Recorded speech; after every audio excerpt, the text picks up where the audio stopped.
MCC Melbourne.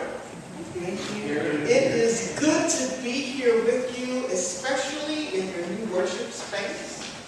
My wife Candy and I had a wonderful time with so many of you over the last few days. We had that wonderful Barbie up in Warburton, right? If we were in the U.S., it would be Warburton. So that's my Aussie accent. Warburton.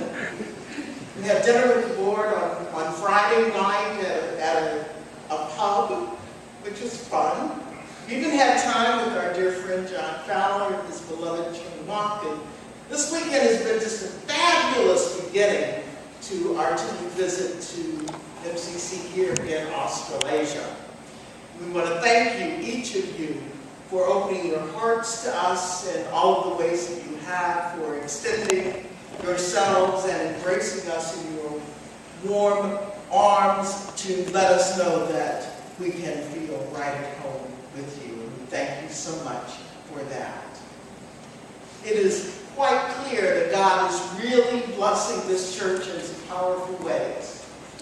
Under the leadership of your fine pastors throughout the years, and now under the leadership of your interim pastoral leader, Sue Townsend, you have been and continue to be strong witnesses to the liberating gospel of Jesus Christ and faithful partners in covenant with MCC. So as we celebrate and bless your new home today, I want to be sure you remember that you are not in this ministry alone. You are a vital part of the global MCC movement with over 200 sibling congregations in 42 nations around the world. Now, truth be told, we're a relatively small denomination in numbers, yet our impact on the world is huge. Actually, I cannot stop talking about how good God is, not only here in Melbourne, but throughout all of MCC. God gives us an MCC abundance that overflows. I know that this congregation, for instance, participates in our annual Easter campaign that supports the Global Justice Institute, MCC's grassroots effort to bring justice to the world. And so because of your abundance and the abundance of all of the MCC congregations, through the Global Justice Institute, you are helping to secure safe space for affirming clergy and activists in such places as East Africa, Nigeria, Uganda, Rwanda, Ukraine, and asylum for LGBTQI refugees from such places as Uganda, Malaysia, Jamaica, people who experience discrimination and violence in their home countries. Because of your abundance overflowing, we're able to foster community conversations about HIV and AIDS in Costa Rica through a feeding program among the homeless. And we develop a women's economic development project also in Costa Rica. We've established a global network of runaway and homeless youth shelters to create housing and to advocate for better futures for LGBT youth who are forced to leave their homes. God gives us grace, and God strengthens us each day. MCC recently embraced a new tagline, transforming ourselves as we transform the world, as we launch a new branding campaign called Be MCC. Good Hope MCC in Cape Town, South Africa was the very first church to use this new branding campaign in their local papers when they announced their new meeting space and their new pastor. And they doubled their attendance that very first Sunday in their new space because of the advertising that they were able to do. So based on their witness, it is very clear to me that our message and that our ministry, including the message and the ministry of MCC Melbourne, continues to have a huge global impact, and that we truly are transforming the world. And God gives us joy that is without limit. We're absolutely thrilled that God has been preparing the way for new churches to be planted in MCC and for new groups to become MCC. Emerging church is the new umbrella term that we use when talking about church plants and new church starts and parish extensions. And in just the last 18 months, MCC has added 11 emerging churches around the world. In Argentina, Brazil, Chile, Costa Rica, El Salvador, Guatemala, the Netherlands, New Zealand, Puerto Rico, and the U.S. We've seen hundreds of beaming faces of church leaders across the U.S. and Canada and the U.K., Germany, New Zealand, and Latin America, as they have gained valuable new insights and understandings of their own congregations. Each time we've offered the Size Summit, and the Size Summit is programming for next week's network gathering that we'll have up in Sydney. And it's wonderful to know that so many people from Melbourne are going to be there. We are an excited people doing amazing things in the world. And God gives us the assurance that we truly can do all things. And MCC is doing new things all around the globe. Indeed, we are working miracles. Not too long ago, actually it was at General Conference last year, I shared with all of General Conference that MCC received our first virtual member. A young Hindu man in India who attended a Jesuit university wanted to become a Christian. The Catholics would not baptize him. And so he found MCC. He happens to be a young gay man. He found MCC on the internet. And he sent us an email saying, I'm Hindu, I attend a Jesuit university, and no one will baptize me. Is there any way that you could baptize me? Being people who responded yes to the call, we said, of course we can. We'll get right back to you. How do you do it? So, we connected him with Reverend Jim O'Cahey, who works primarily in Eastern Europe, and he provided counseling with this man in preparation for his baptism using Skype. And on the appointed day for the baptism, the young man wanted to have a witness, so he needed a witness for this baptism. And he asked among his Christian friends at the university, and no one would serve as witness for him. So he asked his best friend, who was a Hindu. And this Hindu man said, yes, I will be a witness to your baptism. And Reverend Jim O'Cahey said, okay, now you need a candle. And there were no candles to be found, and so his best friend walked 20 miles round trip to buy a candle and bring it back so that when the moments came for the baptism, they would be ready. So the Skype call came through, and at the moment of baptism, it was time for the young man to have water poured on his head. He was baptized by a Christian minister from MCC over Skype, and water was poured onto his head by a Hindu. In MCC, we find ways to say yes. If someone is seeking relationship with the God of their understanding, we say yes. We perform miracles. And we're just so grateful for all of the ways that we are present in the world, transforming lives, touching hearts, and making a way out of no way. Will you say with me, God is good? God is good. God is doing a mighty work through you. Come on, I know you're reading. Mighty work through you. And see about this, see now. All right, come on. You got to stay with. Look, let me explain something to you.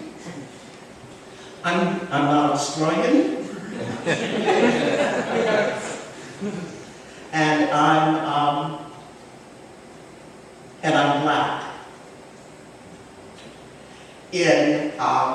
This is a little lesson in cross-cultural understanding, so that you can meet me in the middle of this bridge. When a black preacher is preaching, there is the expectation that the congregation will not be silent. When a black preacher is preaching and the black preacher says something that is funny, even if only to one person, you laugh. When a black preacher is preaching and there is something that resonates within you, you at least go, So practice. All right, we got it now? All right. I want to tell you that I know that some of you here have been part of MCC Melbourne for many years.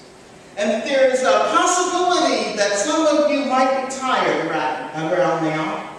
You've been through a lot over the last many years. And just over the last couple of weeks, being taken out, uprooted from one home and immersed into another. And I imagine that there might be a couple of people here who might be like that fishing professional Simon who we read about in the gospel today. You've worked hard. You've done all of the right things, even though you might sometimes feel like you today have little or nothing in your nets to show for all of your efforts over the years. Some of you fisher folk might be tired, and maybe even a little resistant to any suggestion that you might need to cast your nets out just one more time. Some of you have even convinced yourselves that you've caught enough fish already. There's no more fish going to swim your way, so why bother? So now you're ready to haul in your nets and call it a day. Amen? That's good. That's good. By the time we leave here, everybody's going to be dead. But I want to tell you that we can't stop fishing because the fish are jumping in and across Australia and New Zealand too. Fish are jumping everywhere. In the name of Jesus Christ, we must fish these waters. Everywhere in the world, including right here in Melbourne, there are people imprisoned in dungeons of addiction and depression, poverty and shame. There are people who are dying from the effects of toxic religion, never having heard of God's unconditional love for them. There are families with children who are seeking the kind of religious education and spiritual experience that speaks a life-giving word rather than the conservative traditional interpretations of scriptures that are based in hatred and fear. The fish are jumping in the deep water that flows outside the doors of all of our churches. They are deep in the streets, in the discos and bars, in social and political organizations, and some are still deep in the closet. And they will never find their way into our churches if we only cast our nets in the shallow waters where we're used to going. If we want to catch more fish, we have got to get out of our comfort zones and cast our nets into these deeper waters. No matter what you've already accomplished, no matter what you have done in the past, no matter how many people you already have in this church, no matter how much or how little money, how much or how little time the people give to your church, no matter how comfortable you are with your church, if your attendance numbers are more or less staying the same over time, this is not the time for you to stop fishing. Now, I know how some fisher folk are. They like to brag about the size of the one they caught at some point in the past. But no one here would be a size queen, right? And then they get upset when they get reminded about all of the other fish that they let get away. So I ask you, please do not get upset with me about what I'm saying here. But the truth is that as I look out at all of our churches, and specifically at this one, I see that the number of people who come to our churches is not growing. We get excited. Oh, we had 5 more people on average last year than we did the year before. And that's good. However, we are not catching new fish with our nets. So I need to ask you, church, are you really willing to do some deep water fishing? I believe that by leading you here into this new space, God is presenting you with new opportunities and a few challenges too. The new opportunities are for your ministry to touch the lives and transform the hearts of many more new people, and of more people than ever before. The primary challenge ahead of you is to transform yourselves into the kind of radically inclusive church that 21st century people in Melbourne are seeking.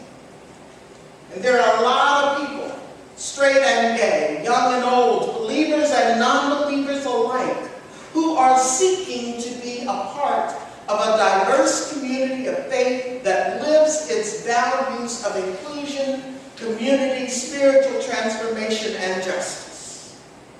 You say that you're willing, and that's great, and it's good to have a willing heart, but a willing heart will not be enough for those who are in the fishing business. You're going to need to get the right equipment in capable hands.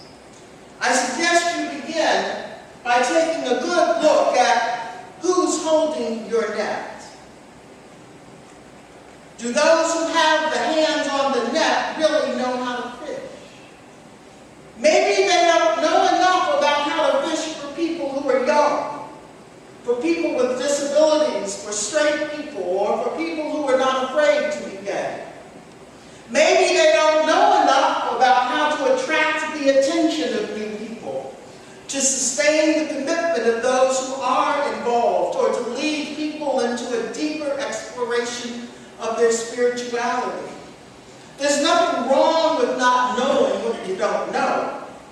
But if you keep doing the same things in the same ways and keep getting the same unwanted results, it's time to learn a new thing. It's time, church, to invest in teaching people how to fish.